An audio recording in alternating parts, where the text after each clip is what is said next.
Une société ne peut pas fonctionner si cette société n'a pas confiance, notamment dans sa justice.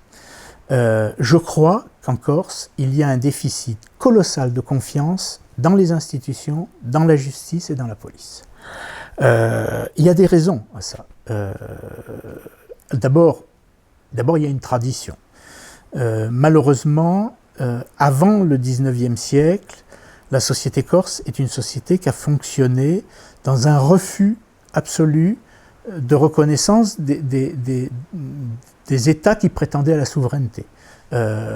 Après la Seconde Guerre mondiale est monté un mouvement de protestation face à la situation économique que j'ai décrit, catastrophique de la Corse à ce moment-là, qui était un mouvement qui a d'abord été régionaliste, puis autonomiste, puis nationaliste, indépendantiste, qui comprenait toutes ces nuances, et qui a donné naissance à une frange qui a considéré que se battre pour ses revendications passait par la violence, la pratique de l'attentat et la clandestinité. Dans les années 80,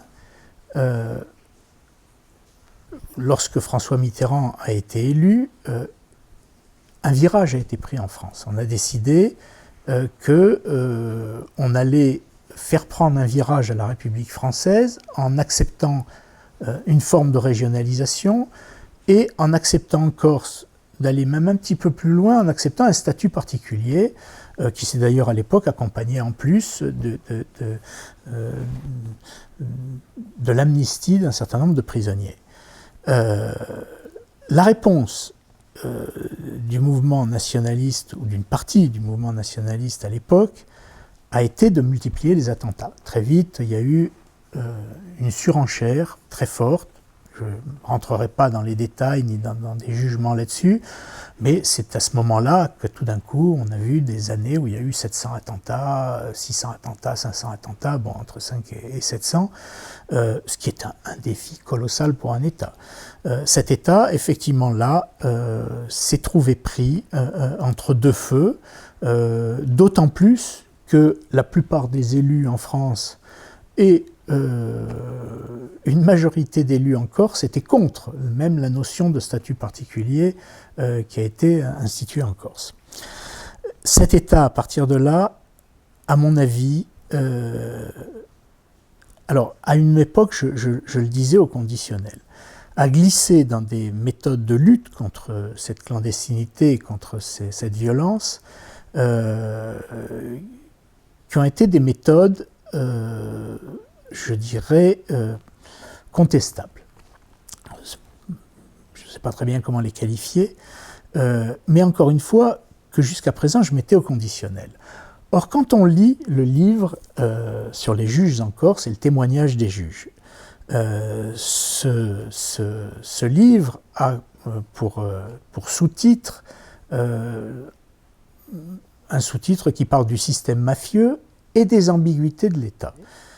Ces magistrats disent « oui, il faut quand même admettre une chose, c'est que la bande de la Brise de Mer rendait des services à l'État et que donc la bande de la Brise de Mer bénéficiait d'une protection de l'État. » Et là, apparaît clairement, non plus au conditionnel, mais à l'affirmatif, que l'État a instrumentalisé des voyous pour lutter contre le mouvement nationaliste et contre le FLNC. Certains disent l'État a tellement été occupé à lutter contre les nationalistes qu'il a oublié de lutter contre les voyous. Non, c'est pas ça qui est dit dans ces livres et à travers le témoignage de ces magistrats. Ce qui est dit, c'est que pour lutter contre ce qu'ils appelaient le terrorisme, contre le FLNC, ils ont utilisé les voyous. Ils ont instrumentalisé les voyous. Ils n'ont pas donc oublié de lutter contre eux. Ils les ont instrumentalisés. Et à partir de là, on se trouve effectivement dans une région où des voyous ont été mis dans une situation extrêmement confortable, en situation de rendre service à l'État et en plus de savoir des choses très grave.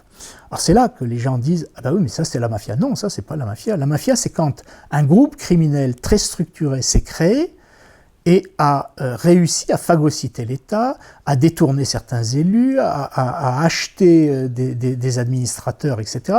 Là, on n'est pas du tout dans ce cas de figure. Il n'y a pas un groupe structuré très puissant qui tout d'un coup a réussi à instrumentaliser l'État. Non, on a un État qui a utilisé des voyous qui ne sont pas très structurés, mais qui les a utilisés pour lutter contre le terrorisme. Et donc, effectivement, pour les juges, mais encore plus pour les citoyens, la justice, le droit en Corse devenait en partie illisible. Le problème, c'est quand un État perd la confiance des citoyens, les citoyens vont prendre sa place pour régler les comptes, pour faire la justice, pour se faire justice. C'est ça contre lequel il faut lutter. Il faut donc, au contraire, sortir de toutes ces ambiguïtés, y compris sur les mots, pour essayer de rétablir un système de droit en Corse qui soit digne de confiance, dans lesquels les citoyens se retrouvent et qui permettent d'avoir de nouveau confiance dans la justice, donc dans la loi, donc dans nos élus et dans l'État.